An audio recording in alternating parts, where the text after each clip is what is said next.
Nag-consult din po ako sa Civil Service Commission, nag-consult din po ako sa military. Kasi meron po di tayong mga kaibigan na pumasa at nag-take po ng mga various military examinations and police examinations.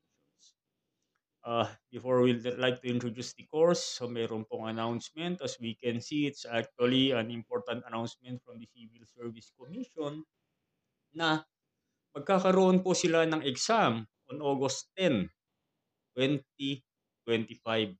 At yung date of application po ay from May 12 to June 11, 2025. We advise you po, go and visit your respective Civil Service Commission field offices po para mag-inquire kung paano po mag-apply sa examinations. Basically, pwede kayo pong mag-apply online, bring a valid government ID,